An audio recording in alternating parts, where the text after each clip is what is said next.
Start. Hello everyone. Today I'm going to read this book called Boomerang in Bed by Mark Greenwood and Terry Denton.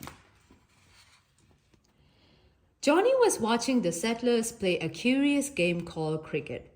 "Chuck it back," they shouted when the ball scooted his way. The boss at Mulang's station invited Johnny to join in. He hit the ball so hard he split the red gum bat. Johnny Malang's real name was Onariman. On days off from his work as a sheriff, he hunted with other station hands on the shores of Lake Wallace. One day, he showed them a cricket bat and ball. "Want to play a game?" he asked. Sundown and Tiger were willing, and Mosquito said he would give it a go. As it turned out, the station hands were natural sportsmen.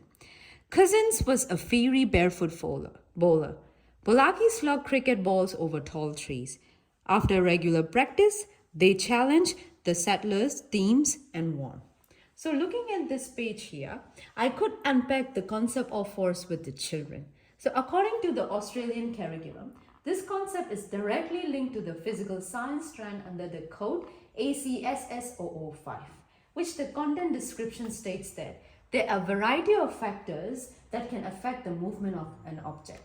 So since I'm focusing on foundation level students, I'll be using age-appropriate language to explain the impacts of force on the bat and the ball while playing cricket.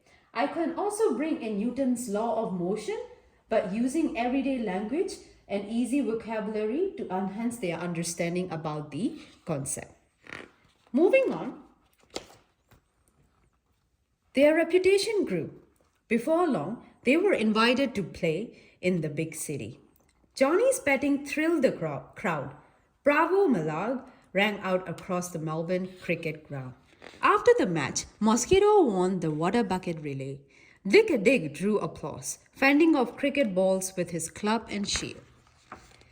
That night, Johnny Malongs and his men were presented to a cheering audience at the opera.